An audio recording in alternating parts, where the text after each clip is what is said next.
You're listening to the Fierce Value Podcast. I am your host, Vinnie Wellsby, episode 161, PE in School and the Horrific Harm Fat Kids Experience. Let's do it!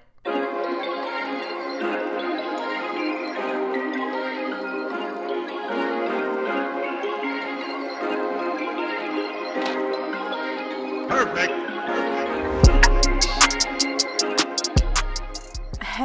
Hello, welcome to this episode. So excited to have you here. Trigger warning for this episode. We're going to be talking about the stuff that fat kids experience at school, and you can guess the stuff that you might hear. So if you are not in the right place today to hear some anti-fat bias happening to kids, and skip this episode because it's going to be full of it. Okay, so you lot, you, excuse me. You're awesome. Oh my goodness, I cannot believe it. Although I'm surprised. Why are you so awesome? Excuse me, who let you be so awesome? It's you. You did it. Last episode, I told you about the goal that I have for Ko-fi. Ko-fi is the Patreon type thing, but it's better for creators because they get more money from it. They don't keep... Patreon keeps money, whereas Ko-fi doesn't. Anyway, and so...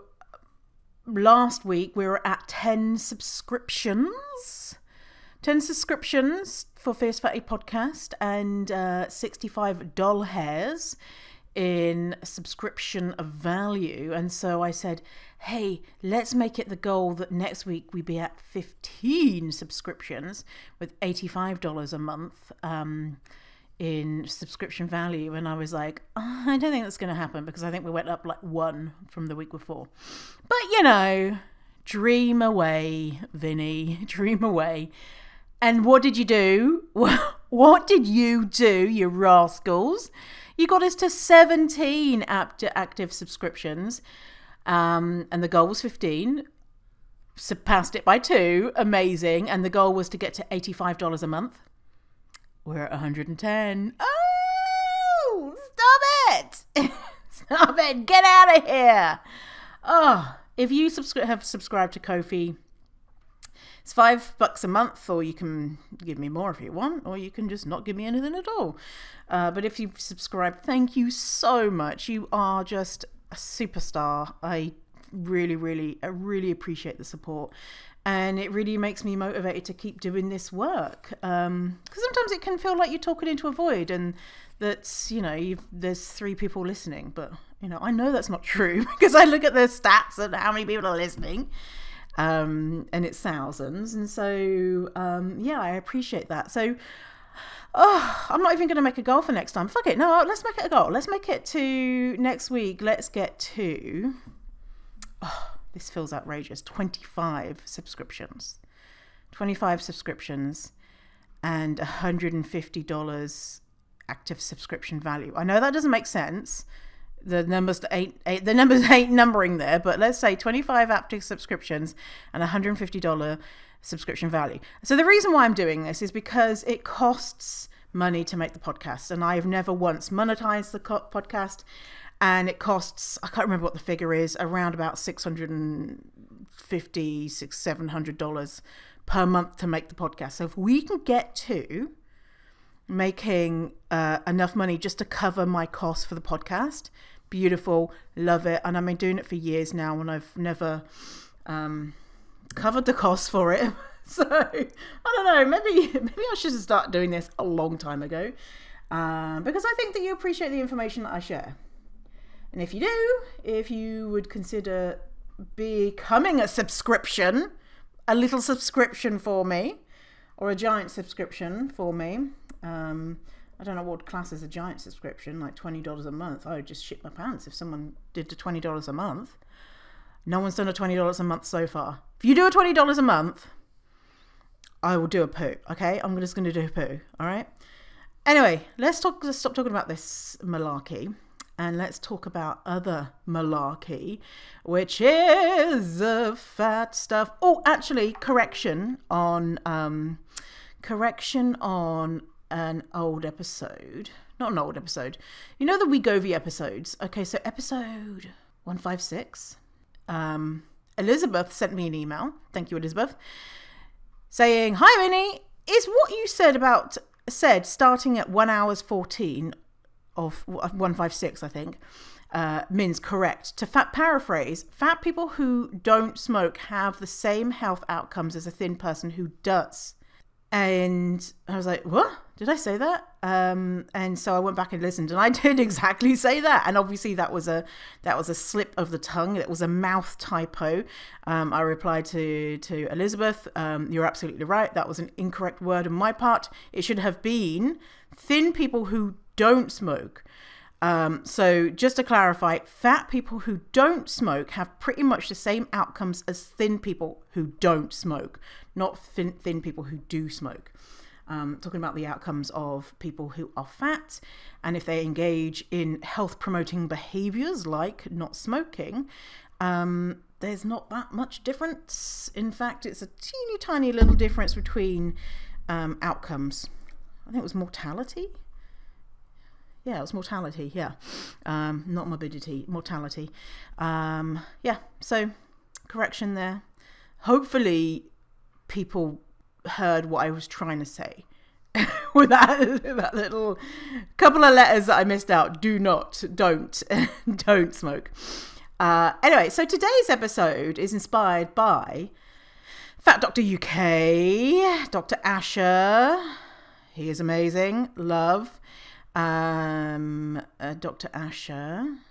Let's go back to the beginning. So Dr. Asher posted on Dr. Asher's pronouns, he, they, on the Instagrams. I love that Asher posts what they put on Twitter, because I'm not on Twitter, on Instagram. I really appreciate it when people do that.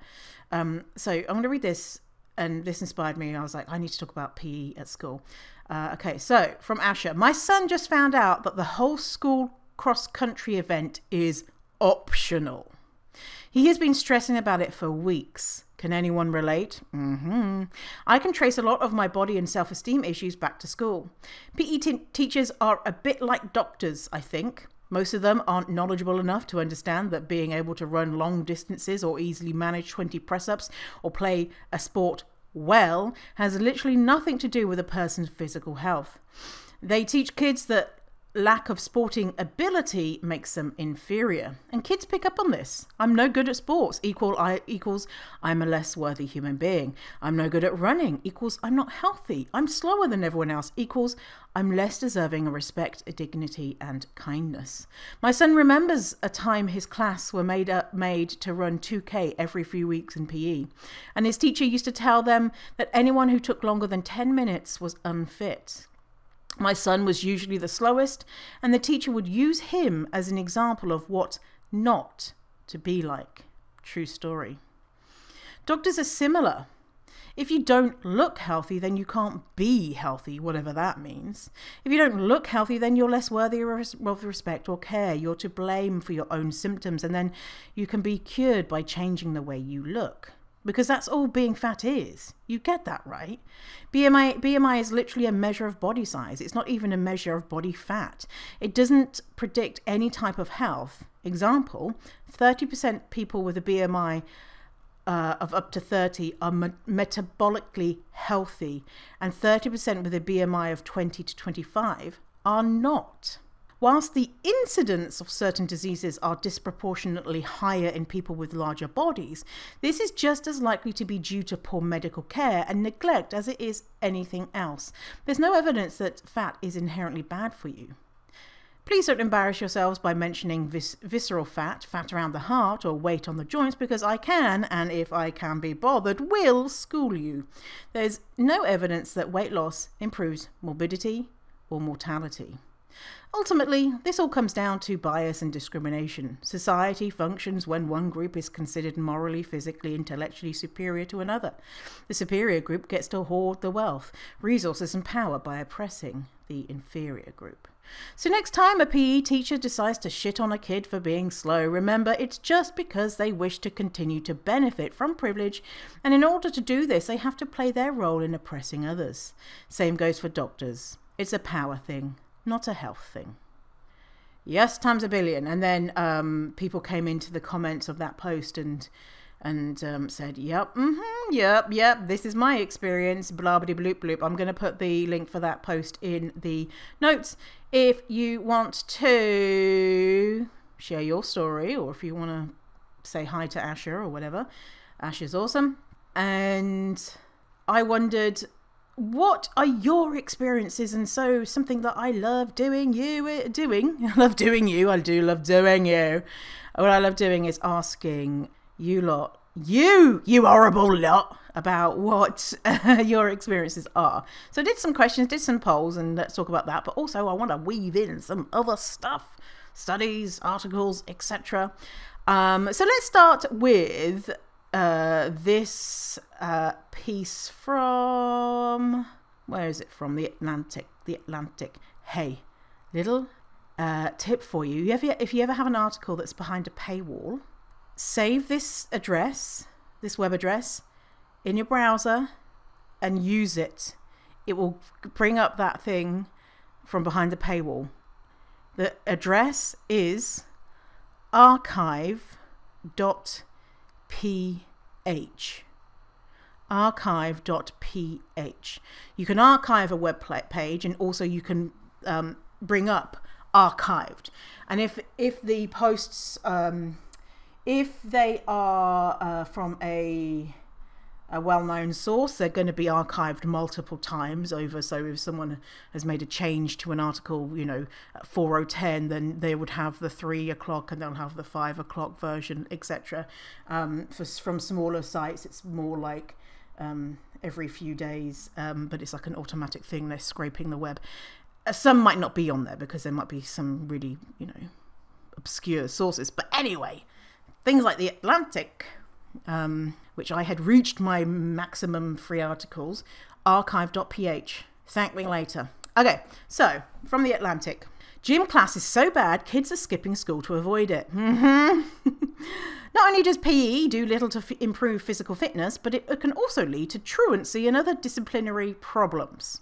So here's a quote from the article. I'm going to read it.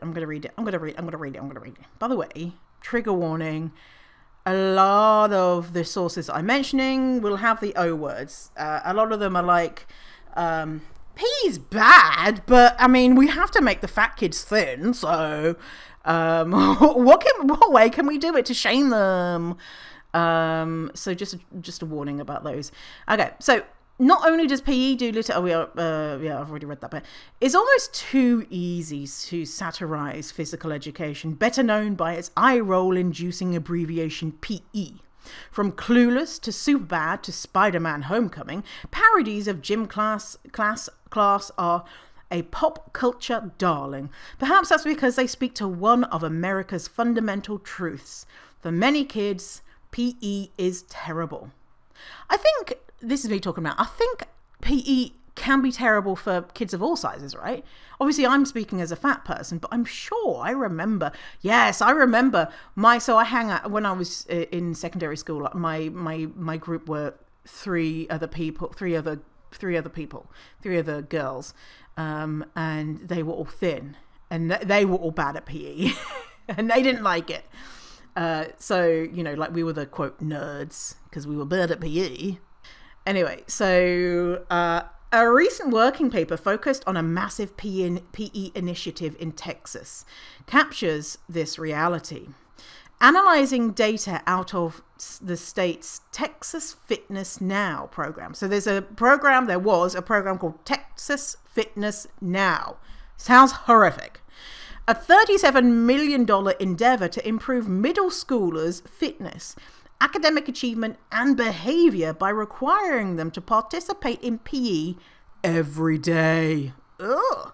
The researchers concluded that the daily mandate didn't have any positive impact on kids' health or educational outcome. On the contrary, they found that the program, which ran from 2007 to 2011, actually had detrimental effects, correlating with an uptick in discipline and absence rates. As for why this particular PE program was counterproductive, and Lisa Packham, an economics professor at Miami University in Ohio, who co-authored the study, points to bullying as one potential reason. Students are more likely to be bullied in middle school than at any other point in their academic careers, and PE presents a particular ripe opportunity for abuse, whether because the class forces them to use a locker room, where adult supervision is limited, or because it facilitates the teasing of fat or unathletic kids. They're using the O words, but I'm going to edit them as I speak. The paper posits that by subjecting participants, namely low-income kids, as the Fitness Now grants targeted campuses serving disadvantaged populations to these circumstances on a daily basis, the PE requirement made students less inclined to go to school. Quote, these adolescents were not enjoying the daily PE requirement, no shit Sherlock, and would have rather skipped school.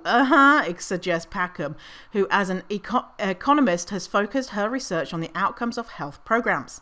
The Fitness Now program required that students participate in at least 30 minutes of physical education every school day. Schools that took part in the grant received $10,000 on average to help improve their PE programs by adding classes, for example, or hiring coaches and fitness instructors. They also used the money to purchase equipment such as stopwatches, jump ropes, and free weights. According to the study, the program resulted in a roughly 16% increase in the number of disciplinary actions for each student. The study also found that the proportion of misbehaving students went up by more than 7%. The findings of the study, which has yet to be published in an academic journal, it has been now, are limited in scope. Still, the new paper adds much needed nuance to the body of research that has evaluated the effectiveness of various approaches to PE, complicating the findings of studies that generally assert the importance of school policies that encourage regular opportunities for physical education. Justin Cahill, a veteran PE educator who's taught at an Atlanta area private school for the past decade or so, stresses that it is the typical application of physical education rather than the fundamental concept that results in bad outcomes. Until the past few years, PE classes tended to focus on kids' acquisition of skills such as dribbling a ball and the fulfillment of universal benchmarks, such as the ability to run around a track 3 times within some specific amount of time. This approach, he says, breeds stagnation and disinterest. The kids are like, yeah, this is ridiculous. It can also, as Packham's study suggests, breed resentment. After all, in this old school version of PE, certain kids are bound to struggle. Cahill maintains that many PE programs are high caliber, successful in both engaging students and producing positive health and wellness outcomes. Echoing the findings outlined in Cole's book, he says that positive results are contingent on multifaceted and holistic design, what he defines as programs that inspire kids to exercise without realizing they're exercising, that simply ensure they're constantly moving during recess, frequent brain checks to get out the sillies, morning jogs, and yes, regular PE class. Positive results are also contingent on experienced, empathetic PE teachers, those who know to modify a curriculum to meet certain students' needs and to give kudos to that child who can't run around the track. After all, research shows that people can get a good workout even when walking, and the more important thing is to create a healthy relationship with exercise that can last for decades. So, what are your experiences? I asked the question on the Instagrams. Tell me your experiences as a fat kid. Was PE fun? Awful? Sometimes good? Sometimes bad? Did you experience anti-fat bias? So this is what you said. My experience as a fat kid doing PE at school. You got the little question box and then you got the longer one. So I'm just going to read the little question box short answers, then the longer one. So my experience as a fat kid doing PE at school. These are your responses. First one, awful. I dreaded it. Presidential Physical Fitness Award. Mandatory participation. I sucked at all of it. Scarring. I wonder if it's the president. Is that a thing in America? The President Physical Fitness Award? Ooh. In year 7, my PE teacher pulled me inside and said I was fat and needed to lose weight. That sounds nice. Surprised by everyone, including teachers, when I was good at stuff. Yeah. I'm going to talk about it later, but there's a survey, and they surveyed, a study, they surveyed PE teachers, and PE teachers presumed that fat kids could not be physically fit or active. I mean, no surprise there. Hate, laughed at when changing, running, coming last, just awful. I adore PE. It didn't even occur to me or others about being fat until teenage years. Then I hated it. Yeah, that's interesting to think about because I feel like up until secondary school, I guess high school is what North Americans say, when you're 11 to 16. Up until that point, we didn't have like PE lessons. And I was really physically active. I would roller skate everywhere.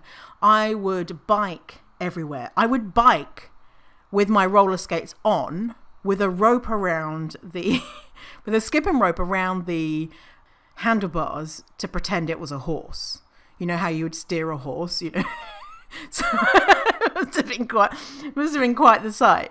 And also I had like a one pedal bike. So this like this little fat kid cycling around, one pedal bike with roller skates on, with a rope around the front, like, and I would recline in the seat like you would if you were on a horse, like cycling around the council estate.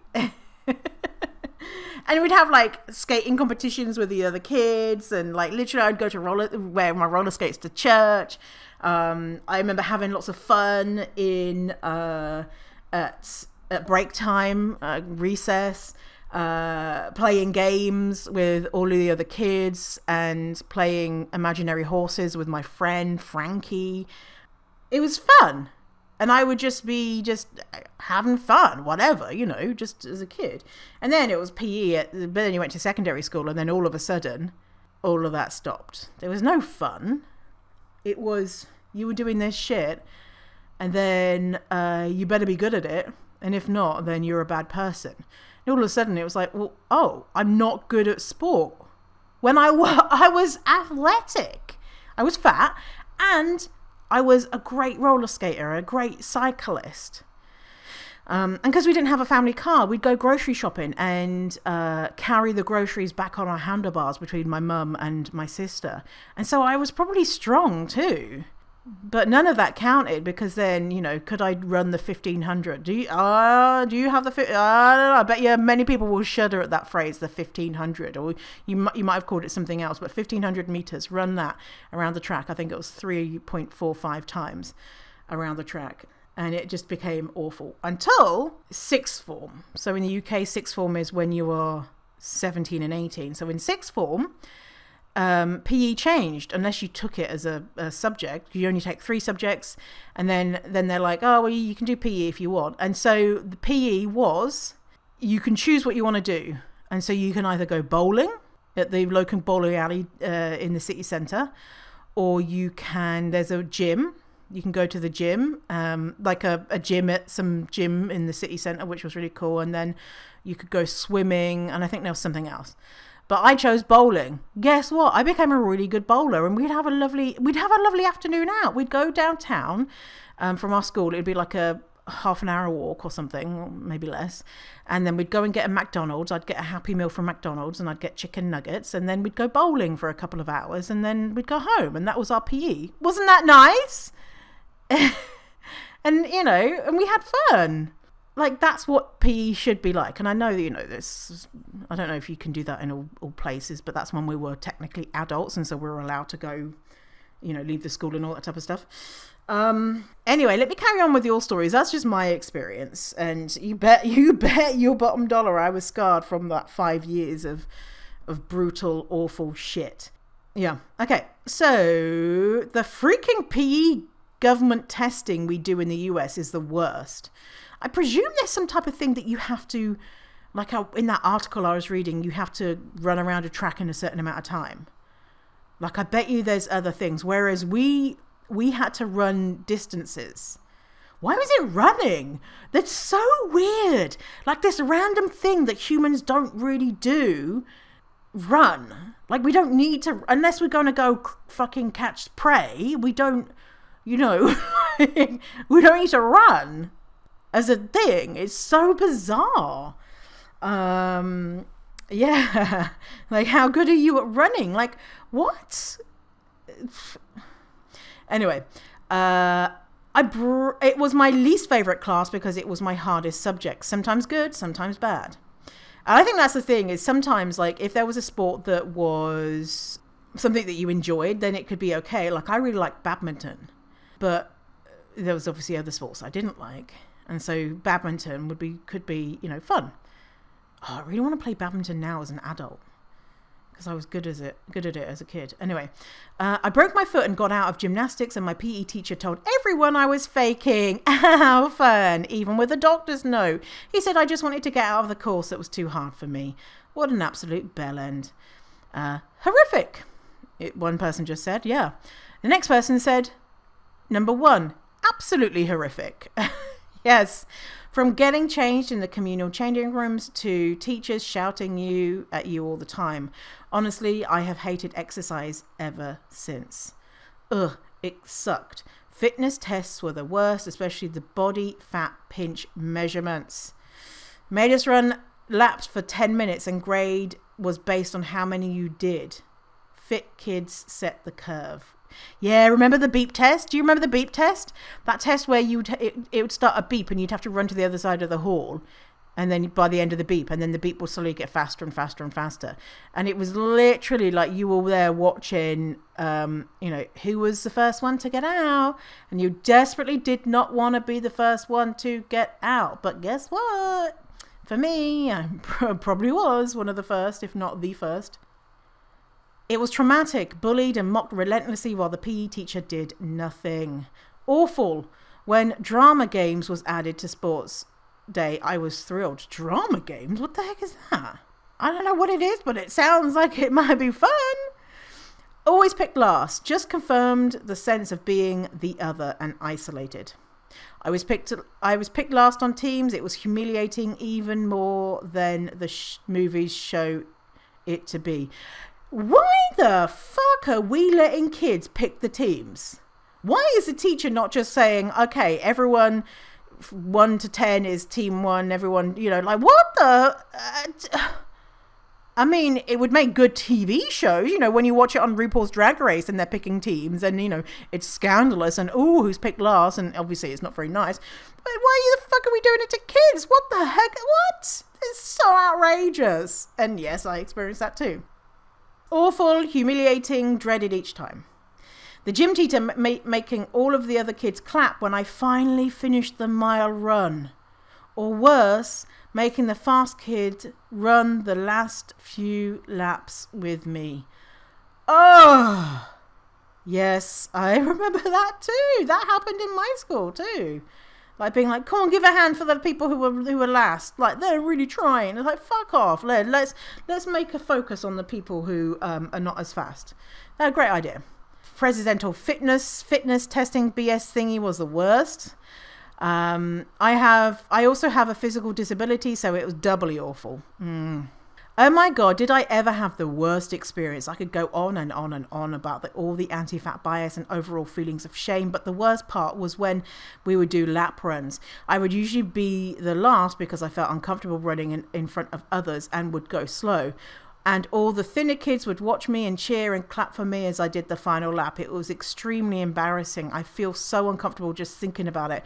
Woohoo, you fat bitch, way to take forever, is all I can imagine them thinking. I still have a poor relationship with physical activity because of my experiences. Here's the other thing that I think about. That this person saying they were feeling comfortable and didn't want to run fast. That was my experience too. I didn't want to run fast because I had giant big old titties. Tigo Bitties. I had some Tigo Bitties, and I did not have a bra that was supportive. I had a bra that was fished out of some bargain bin at a charity shop that was not inappropriate for anything, you know. It did not. And so if you ran, your tits would be jumping all over the place. And so you'd have to just like slowly jog because of that. Because, you know, as a child, there's no way you would run in front of a class with your tits like flopping into your face. Would you? No. And I'm presuming a lot of the smaller bodied kids didn't have those Tigo Bitties. Tigo Bitties! Right? PE was horrible starting in grade 4 when they made us change our clothes, and dressing in front of peers is where it all started. As I got older, I was slower than all the other kids, so I was picked last for teams. Then I stopped trying. It was better to barely pass than to humiliate myself. I remember in grade 12 explaining to a friend, hockey player, why some kids in class don't participate when they're forced to do team sports, and it never occurred to him that people would rather be seen as lazy than to humiliate themselves on team sports. Yeah. It's like a way to protect yourself. Honestly, I'm not sure if I was considered to be fat by my classmates. I was most definitely taller because I grew earlier, and I was much heavier than most girls in my school, let alone my class. I excelled in PE. I was always picked early in choosing teams because I was known for being skilled athletically. Overall, it was fun for me and my favourite class. The only bad thing was when I did distance running. I was always one of the last to finish the mile. It's easy to run when you're 13 years old. I actually experience more discrimination now than I did when I was a kid when it comes to any kind of athletic anything. I could talk about this topic for days. I went to a very expensive Catholic school. Our gym teacher treated any of the plus size girls terribly.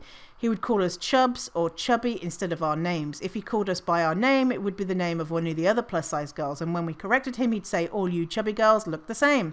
He would make us stand in the middle of a circle while doing warm-ups, so our entire class would make sure we weren't slacking off. Jesus Christ. We used to play this game similar to dodgeball. If you were hit by the ball, you had to sit on the line in the middle of the gym. Then any member from either team could risk it by grabbing your hand and pulling you off the line. Then you'd be on that team. No one ever grabbed my hand.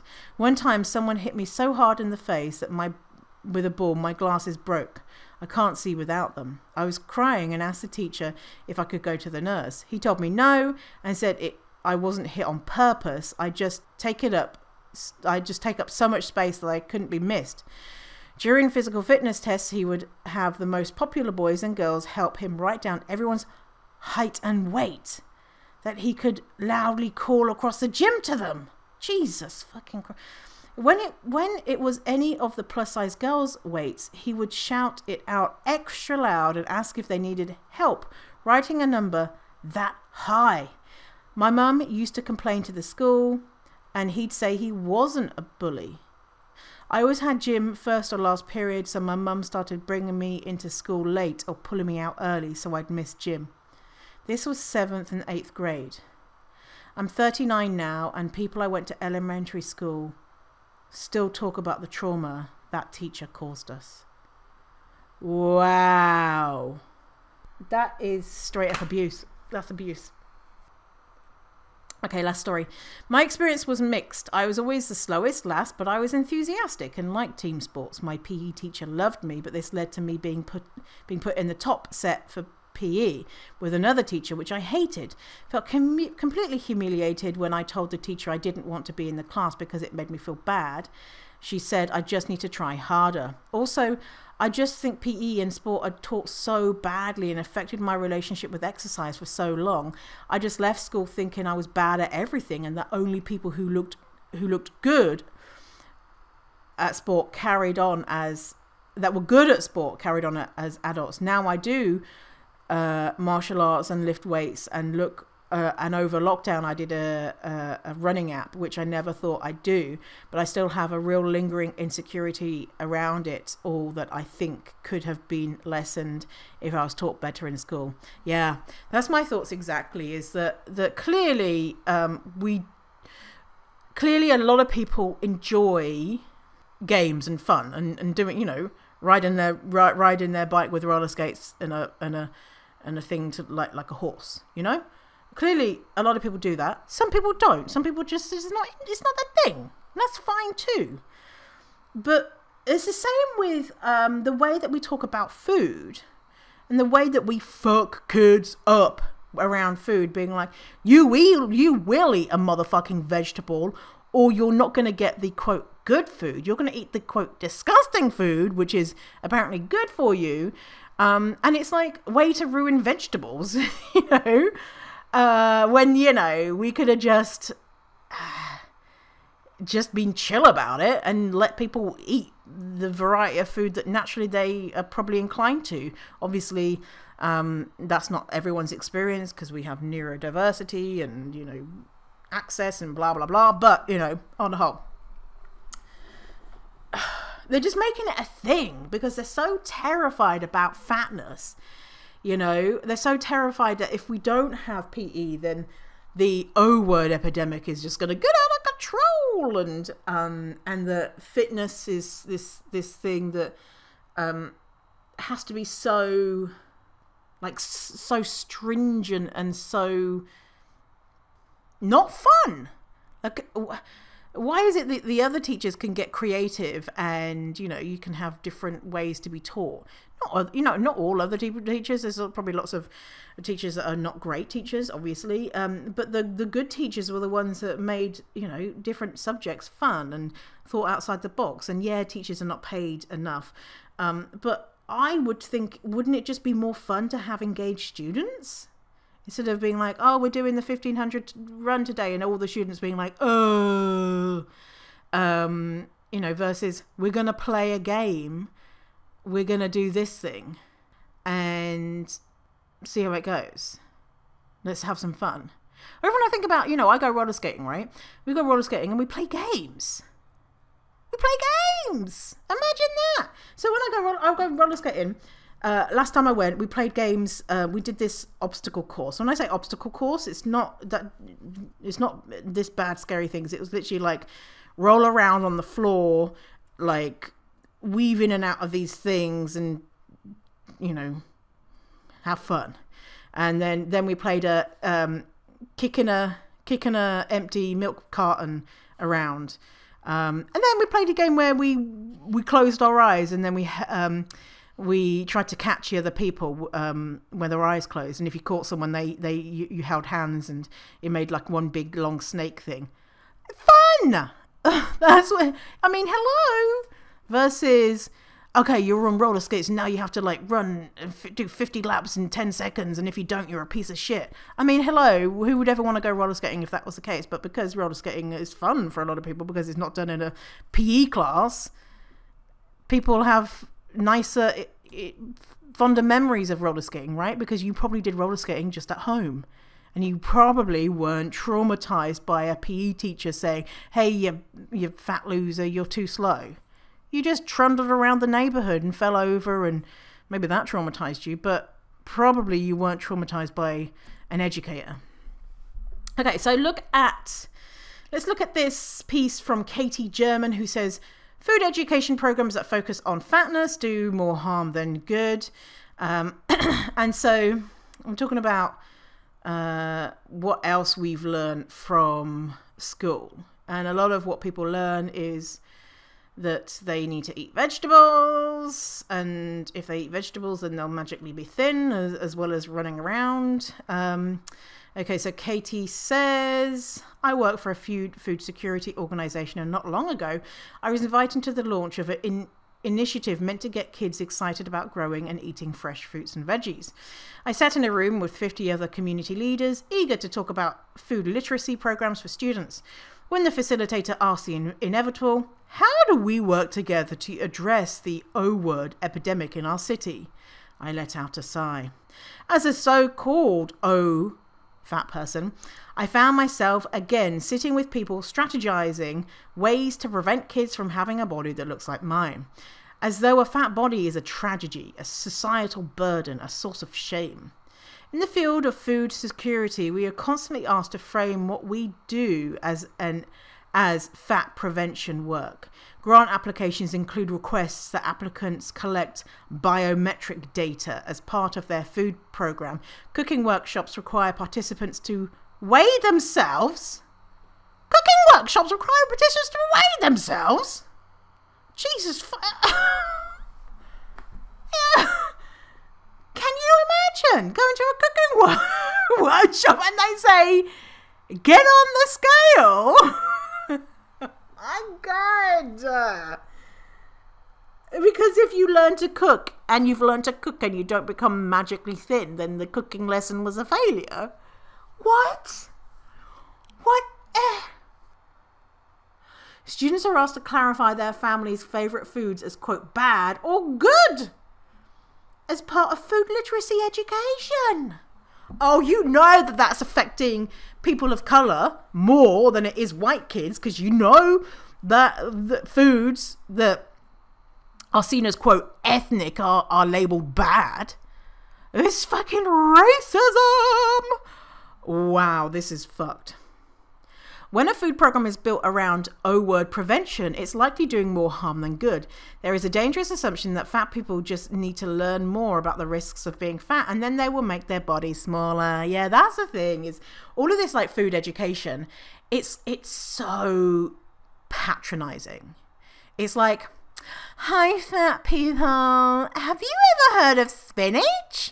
Oh, you didn't? Oh, thank God I'm here. If you eat this spinach, you'll be thin. Stop eating blocks of lard. Oh, you didn't know that blocks of lard are bad? Like, oh, did you ever hear that it's bad to be fat? You haven't? Wow, thank God I'm here as a thin person to save you. Like, yeah.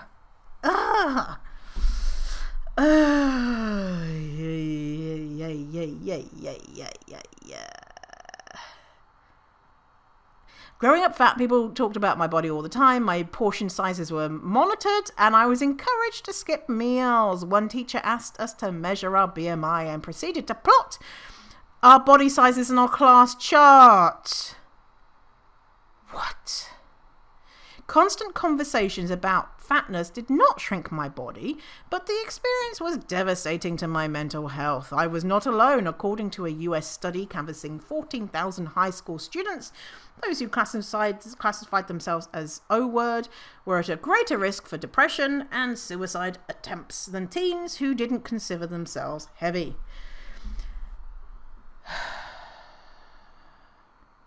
Yeah. There's this thing in, I was reading this, so people are doing work in Ireland to try and stop this program. There's this program in Ireland where it's like, let's expose kids to vegetables. Because if we expose them to vegetables, then they're going to love vegetables. And so I can't remember the name of the program, but basically what they do is they like boil vegetables within an inch of their life and then put them in this nasty packaging and then send cold, slimy, boiled within an inch of their life vegetables to school kids, and then the kids have to do this program where they're forced to eat those packages of slimy, overcooked, mushy, cold food. I mean, you might as well put a fucking bag of cockroaches out and be like, here, eat these. You know, it's going to have the same amount of traumatizing. Do you think kids are going to be like, ooh, give me some fucking spinach. That time I had it at school, ooh, changed my world. No, they're going to be like, that shit is nasty. But if I don't eat it, I'm a bad person and I'm unhealthy. Like, do the people who are creating these programs not like, do they not? I don't understand how their brain doesn't recognize that. It doesn't make sense to me. I'm like trying to compute it. I'm just thinking like, what do they think is going to happen? So I had an experience in primary school where things were a lot better around like being exposed to different types of fruits and vegetables that I hadn't seen before. So we got like passion fruit, and I think there was like mango and things like that. I remember that passion fruit so clearly, because first the teacher cut these things in half, then put them on the table and then asked us to draw them. I was drawing this passion fruit and I was just salivating, looking at it, smelling it, talking about making it a tease. Oh my God, that teacher was and so we drew the fruits. And then I took that passion fruit and I held it in my hand and I smelt it. And I knew that I shouldn't, because, other kids were drawing it and I shouldn't be touching it yet. And I stuck my finger in the seeds and I licked it. And the teacher saw and was like, oh, not yet. We're going to taste in a minute. Obviously, they didn't want some snotty-nosed kids to stick their finger in the frickin' fruit. But she wasn't telling me off for doing it. She was telling me, oh, let's wait in a second. And do you think that I think that passion fruit is disgusting? No. What about the other things that I tried that day? I can't remember, but what are the chances that stuff is scarred onto my brain as these disgusting things? No, because I don't remember them. It was just a curious thing, it was just a no shame, just a curious thing. Like, that's how you teach about food. That's how, I was low income. I wasn't exposed to a passion fruit before. And so that was how an education moment around these things can be done, versus I'm a good person to eat that passion fruit. There was none of that around what we were doing. It was just like, here's some weird looking things you might not have seen before. And I think that's the way to do it, and making it fun and making it curious, and drawing the thing. That was really cool. And I don't remember anyone being forced to eat anything. And I was a picky eater, and I had been forced to eat things. I had a very dominant dad. I remember him forcing me to eat Brussels sprouts and vomiting from it, and him just being like, you're going to eat that Brussels sprout. And do you like Brussels sprouts? No, not for me, thank you. But I had Brussels sprouts, and I had Brussels sprouts in a restaurant where they were fried with Parmesan cheese, lemon, and something else. At the time I was vegetarian, but they also had bacon, but I didn't eat the bacon bits. And it was like this delicious snack. Anyway, question. What other anti-fat experiences did you have at school? Specifically, school sponsored, so from teachers or educators. Did you learn that fat bodies were cool? Or did you learn the opposite? Were you told to eat vegetables in a way that caused you to start dieting? What did you learn about your bodies and other fat bodies from your education as a kid? I used to go dancing. I was good. Then I kept being told that I was too fat and should lose weight. At that point, they humiliated me in front of the class, saying I was huge and I had to leave or lose weight. I left the exercise I loved because I was shamed, humiliated, and told I was less than. Yes. Dancing. I've heard so many dancers tell me that was a big part of when they started to become disordered around food and body. My French teacher saying he thought that fat people were lazy and didn't take care of themselves. Was always sent with a much healthier lunch than other kids because my parents / I wanted to lose weight, which led to a lot of surprised comments from peers and also lots of binging at night. Having a head of year in a super fat body did actually help. Nobody dared in her earshot. I think they probably were saying dared to say anything. My 6th grade teacher talking about her jean size and that she'll never let herself get above double digits gave me an eating disorder because being fat is bad. UK size 12 at my teens, and I was told I was O-word. Constant ridicule from boys. A teacher I didn't even have classes with gave my mum a diet book at the parent-teacher conference. Can you imagine that you were so rampantly anti-fat and pro-diet that you go out of your way as a busy teacher to go and give another a kid that is not even your kid, their parent, a diet book? I hope that teacher has seen the error of their ways and is now like, oh, I fucked up. That is fucked up. Ooh, Dance unit. Teacher always paired me with one of the fat boys. Cool, but no coincidence. Costumes for plays always bad if we had to match. Fat shame and needing longer sash. Yeah. Once without any consent at 11, some older students came and randomly selected us to get weighed. It was asked to see if we could buy clothes at the store or were handmade based on weight. We were 11, couldn't consent to participate or not. We were forced. Parents were not informed. Trauma. So I think the kids were doing some project about clothes. The older kids were doing a project on clothes and they just came and weighed these 11-year-olds. Weighed? That's how that's got to do with clothes. I mean, measurements, but still, then you shouldn't be doing that. That's fucked up. Huh? A 40-hour famine was encouraged for fundraising?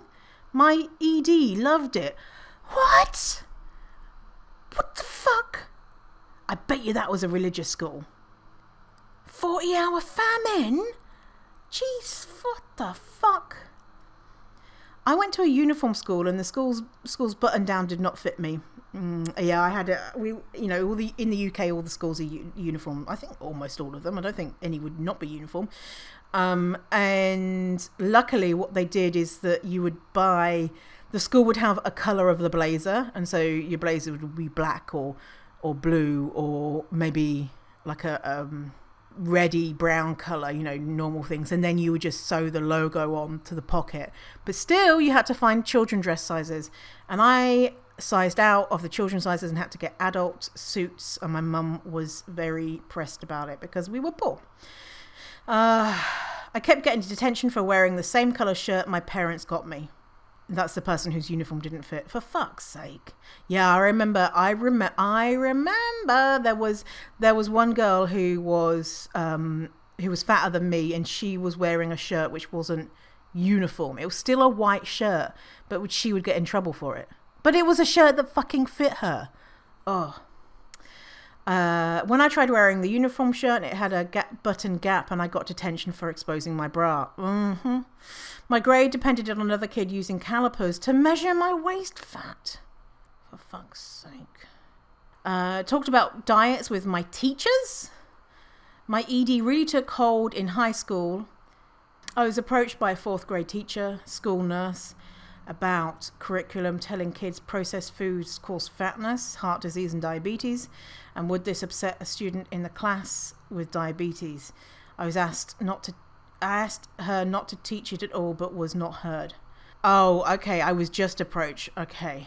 Oh, okay, so this person is a school nurse, and then a 4th grade teacher asked about curriculum about telling kids that processed food is bad.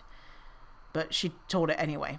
My health class in high school taught me how to make a food journal. Okay, that's not good. I had to write down everything I ate in a week, including the calories. And then the health gym teacher looked over it and talked to each kid about it. I felt extreme guilt for eating food because I was bigger, so I lied. And surprisingly, my ED, I obsessively tracked everything I ate. That is, fucking hell. In my middle school, they had some specialists come in and do a whole presentation on EDs. I suppose they were trying, but they only talked about the main kinds, not the restrict binge cycle. And this person said main kinds in quotation marks. But the main kinds, quote, main kinds, the most prevalent eating disorders happen in fat people. So, okay, so I suppose they were trying, but they only talk about the main kinds, not the restrict binge cycle. This was in the 90s. When they talked about body dysmorphia, they talked about how, quote, girls were starving, would look in the mirror and see a fat girl, so they'd keep on not eating. Isn't that awful? End quote. I remember thinking, well, I'm fat, so that doesn't apply to me. Guess I don't have an eating disorder. Spoiler alert, I hated my body and was definitely restricting by that point. I developed a full-blown ED by the time I left high school. Yeah, that's the thing is, when we were growing up, I say we, like we're all the same age, but when I was growing up, the eating disorder was always typical anorexia, right? Anorexia nervosa. You'd think eating disorder is a thin person, and no way would a fat person have an eating disorder. But if they did, I mean a restrictive eating disorder, if they had an eating disorder, you know that they had a binge eating disorder. That was the only way a fat person can have an eating disorder. And obviously there's nothing wrong if you, if you have an eating disorder, obviously it's not helpful for you, but there's nothing wrong. Like, you're not a better eating disorder person haver if you have a restrictive one, or if you have a binge eating disorder. By the way, binge eating is actually a restrictive eating disorder, because that's what you're doing is restricting, and then the natural consequence is binging. So a fully just restrictive eating disorder is not, quote, better, or you're not doing better at the ED, or it doesn't mean that you're not as sick if you don't have a restrictive eating disorder, or if you're in a bigger body. All right, so let's look at this study. Okay, it's called Anti-Fat Bias in Secondary School Teachers. Are physical education teachers more biased than mathematics teachers? So this was done in, I think, 2020. I'm going to give you the introduction here of what they're looking at. So basically, are maths teachers, or as you'd say in North America, math with no S? No, it's not. It's wrong. It's maths. Maths teachers. Are they more biased than PE teachers? In spite of the increasing incidence of fatness in children and adolescents, there does not appear to be an increase in social acceptance of young people who are fat. See how a study who is trying to do well starts with something which is stigmatizing.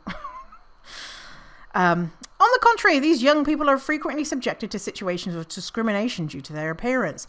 So almost all of these statements that I'm reading are linked to studies.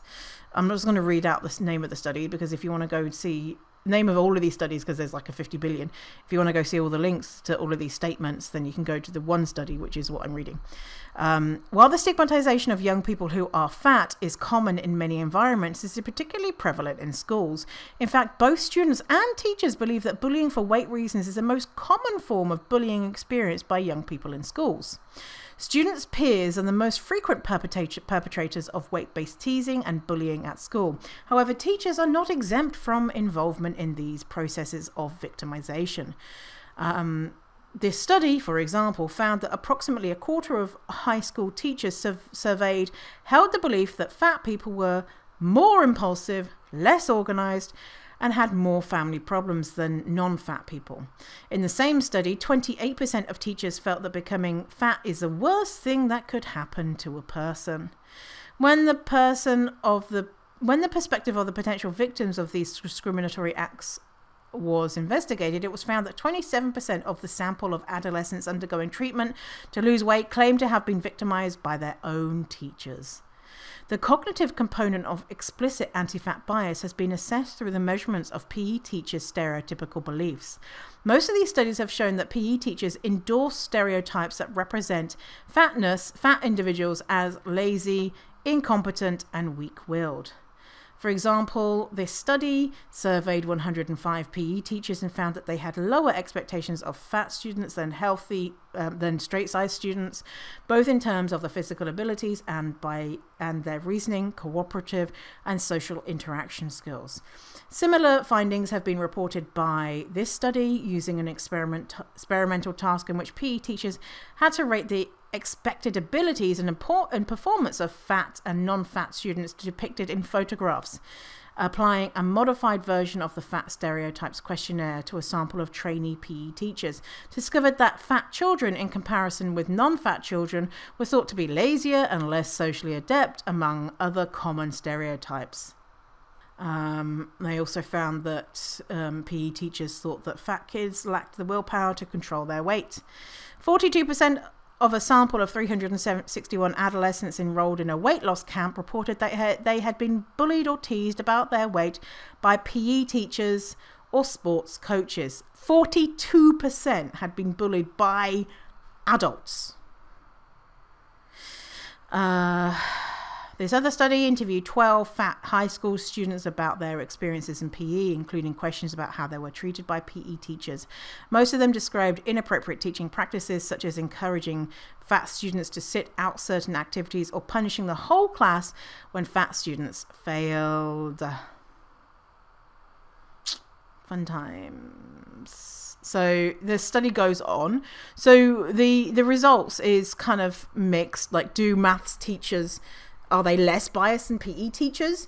In some ways, yes. In some ways, they are just as biased. And so what they found is that what they guessed is that PE teachers, so the PE teachers were like, yeah, fat people are fucking disgusting and whatever. I'm paraphrasing. They didn't say disgusting, but, you know, the fat people are bad, but I feel sorry for them. And so what the researchers have questioned is are the PE teachers saying that because they know that it's not socially acceptable to shame fat kids, is what they're guessing. But you can go read the whole thing. Link in the show notes. Where are we at? We are at episode 161. So if you want to find all the links for everything that I'm talking about, fiercefat_161. Let us continue. Okay, so questions. This is what I've asked the audience. How would you have liked to experience school so that it was a positive experience for you? In your dream world, what would it look like? And so this is what you've said. My dream school experience is when I was a kid. Desks that accommodate large bodies. Teachers that are trained to combat anti-fatness. Holding bullies accountable, students and teachers. Having a feeling of safety, being heard and accepted. Body neutrality, no fitness testing, just learning for the mind and joyful movement for the body. Just that bodies weren't discussed at all, that health wasn't discussed from health was discussed from a balanced, intuitive eating standpoint. Cannot remember the name, Body Happy Club or something, but they do work with the schools to help them do this, and I wish I had that. Yeah, so Molly Forbes wrote the book Body Happy Kids. I'm quoted in it. And Molly is doing incredible work with schools. And imagine if we had that when we were little babies. I did have a relative good experience in school, as in I had good friends and I was a relatively confident teenager, but one of the fattest in my year, if not the school. I did experience school differently from my friends, to teachers' comments and being slightly bullied by other kids.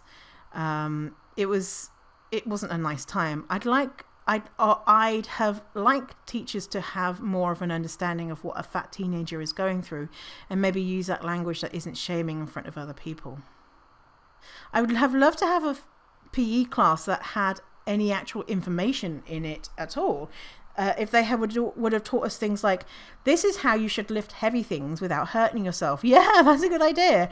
Or this is the proper way to breathe while exercising. Yeah. Or these are the muscles you should work on to counteract how much you sit in class so that your back won't hurt when you're older.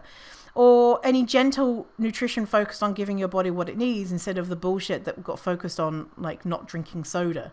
It would also be so much more useful than finding out I can't run a mile because I've had zero training for it, or following the other kids around on a soccer field because somehow they know all how to play even though I've never had one lesson. Of course, body positivity would have been ideal, but not actively harming my relationship with my body in every health class would have been a good start. Focus on self-love and acceptance. That's really all that matters. Everything grows from there. Teachers taught by Molly from Body Happy Org. Yes. Acceptance of all bodies. Some things are beyond control. Diversity in images and books. Yeah. So there is so much overhaul for kids to be in a positive environment. I mean, shit, it's almost impossible. Like that episode I did, fat bias in kids media, from the beginning when they're babies, Cocomelon, other fucking cartoons that are like, vegetables are good, sugar is bad. Look, there's a fat person. Oh, look at fat daddy pig, he's a fat loser. You know, all of that shit. I mean, it's from the beginning, and so it's so hard. And so if you have a kid, trying to counteract that message, go get that book, Body Happy Kids by Molly Forbes. It's a great start. But morelove.org has some things to say. Morelove.org is that place where you can get the free Don't Weigh Me cards. There's also Don't Weigh My Kid cards, and the person who runs it is actually specializes in kids stuff, kid education, or something like that. So there's a blog post here from morelove.org. Teachers, please stop teaching children dieting to children. Yes. She goes over the reasons why we shouldn't be teaching dieting to children, and the number 2 thing that she says is that fat children face no more risks of disease. What she's saying is backed by links to studies, so if you want those. Even if we were facing a, quote, epidemic of weight gain, in a review of 17 studies, children who remained fat from childhood to adulthood had no more risk than adults who had never been fat. In fact, women who maintained high weights from childhood to adulthood actually enjoyed lower levels of triglycerides and total cholesterol. Mm-hmm. Surprise, surprise. Yeah. And it's like, oh, kids are going to get type 2 diabetes. I can't remember what the fact is, but it's something like, it's in the hundreds. Let's just say the minimum of the hundreds, 100. Kids are 100 times more likely to get an eating disorder than they are to get type 2 diabetes. We're focusing on the wrong things. Continuing, but isn't it good advice to, quote, eat healthy? Many educators may agree that children should not diet, yet they still poorly understand concepts of healthy eating. Healthy in quotations. For example, many educators tell children that they should limit sugar. However, there was very little evidence that sugar intake is linked to fatness. Even sugary sodas, commonly believed to be nothing but, quote, bad, have no direct link to weight gain. And in fact, one study even found that teenagers who drank the most soda were thinner than peers who avoided soda. Yeah. Similarly,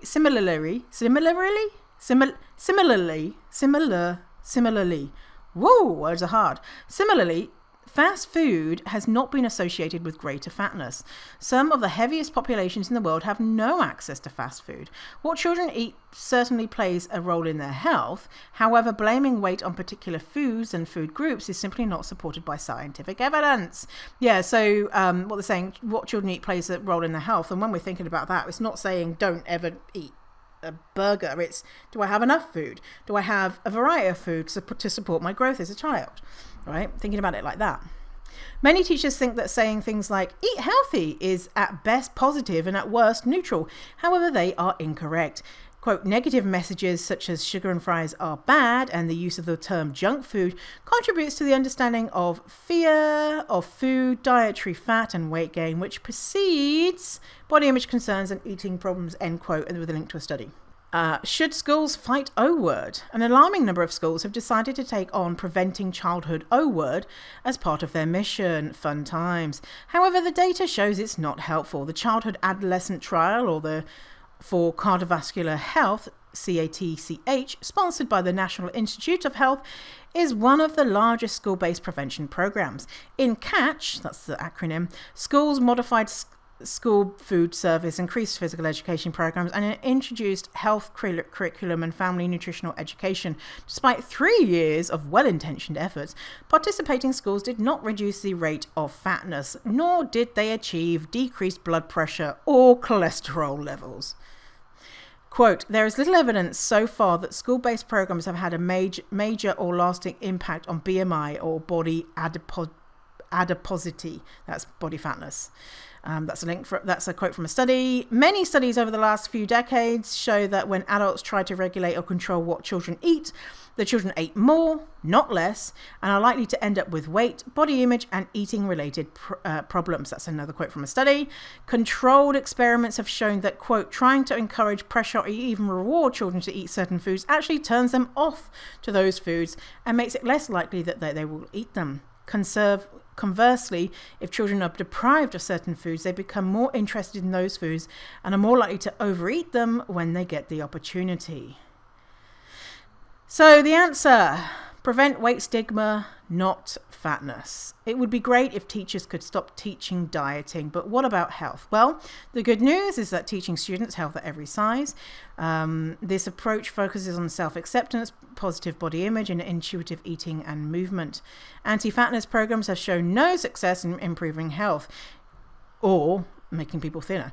Yet health at every size has shown statistically and clinically relevant improvements in physiological measures, example blood pressure, blood lipids, health behaviors, example eating and activity habits, dietary quality, and psychosocial outcomes such as self-esteem and body image, and that Hayes achieves these health outcomes more successfully than weight loss treatment and without the contraindications associated with weight focus. Yeah. So some quick polls to see where people are at. Some polls. Did you experience, this is from my IG stories, did you experience anti-fat bias from educators at school? 65% said yes. 11% said no. 12% said sometimes. 11% said not sure. So 65 plus, so 77. So 77% said yes or sometimes that they experienced anti-fat bias from an educator. These adults are meant to be teaching us. Did you experience anti-fat bias from other kids at school? 86% said yes, 5% said no, 9% said sometimes, and 1% said maybe. So 95% of fat kids experience fat bias, yes or sometimes, from other kids. 95%. Did you leave school feeling empowered about your body? Yes, 0%. Not at all, 97%. Wow. A little bit, 3%.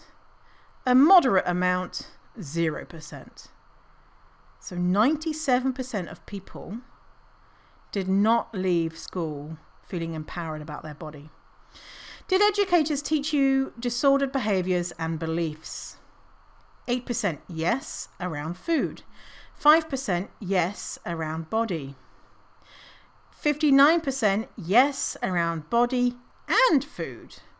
And 27% said no. So 73% of people were taught disordered behaviors and beliefs by educators, either around food, around their body, or their food and their body. 77%. I think the most shocking statistic is that 0% of people said that they left school feeling empowered about their bodies. And numbers wise, we don't have it. I don't have it right here how many people took this survey, but it was minimum 100 people, probably closer to 200. So this is not just, one or two people who are saying this. So what's the answer? Oh, yeah, big sigh is the answer. Big sigh. Oh, I mean, I'm not an educator, right? I'm not a teacher. I educate people about anti-fat bias. I'm not a school teacher, so I don't know. I know what is not helpful, and that's forcing kids to do things and taking the fun out of things. And I think the way that the way that I was taught in in junior school, which is we weren't taught PE. We would just have break time. You know, we'd have 15 minutes at the morning and then an hour-ish or 50 minutes at dinner, and we were just running around and stuff. And I think that if we have things available, you know, like climbing frames and, you know, people would always, because brought up in England, would play football, not American football, you know, football. And, you know, a lot of kids would spend their whole lunch break playing games. And others didn't, and that was fine. And the thing is, moving your body can be health promoting. And also, moving your body can do the opposite. And not everyone can move their body. And moving your body doesn't mean that you'll necessarily be automatically healthy. It is a health promoting behavior. But if you don't move your body, you're not going to automatically, spontaneously combust. Your eyeballs aren't going to fall out. You're not going to be automatically unhealthy. It's just one of many different things that can contribute to better health outcomes, alongside many other things that we don't think about. Like, it's hammered into us. If you move your body, you'll live forever. You know, obviously that's hyperbole, but you know, we're not thinking about, oh, if you don't experience racism, oh, if you have secure housing, oh, if you have connections with your community, you know, etc., etc. Oh, if you drive not too much over the speed limit. Oh, if you engage in safer sex. We're not constantly like shaming ourselves or thinking that we are a better human and being like, look at me. I have an apartment to live. You know, we don't think about that in regards to, like, I mean, shit, yeah, we do, because we look down upon people who are houseless. But I mean, when we think about health, we're not like, I have chosen to be healthy in the regards to, I face less hardships due to XYZ, and therefore I'm a better person because of it. And obviously that comes with it's not black and white. There's lots of shades of grey around that. But you know what I'm trying to say. You know what I'm trying to say is that we're so focused on these things to the point where we're fucking up kids, and we've all been fucked up. You know, we as in people my age who had the same experiences as me, or people older and younger who are fat at school. You know, there are the handfuls of people who, you know, who had good experiences because they were lucky to have positive teachers. But, you know, most people have left school with terrible experiences. So anyway, if you enjoyed this episode, go to Ko-fi and chuck me a few dollars, buy me a coffee, subscribe. That would make my fat heart pitter-patter. If you can do that, and if you can't, then that's absolutely fine as well. I'm happy to have you here listening to my dulcet tones. Dulcet, what does that mean? Let's do a little bit of Googling. Dulcet probably means like smooth. Sweet or soothing. My dulcet tones. It's a nice word, isn't it? Dulcet. Anyway, thanks for hanging out. I'm gonna stop talking and Googling fucking words. You were the best. No, you were the best. You are. You were the best. And I'll see you in the next episode. Tatty, bye!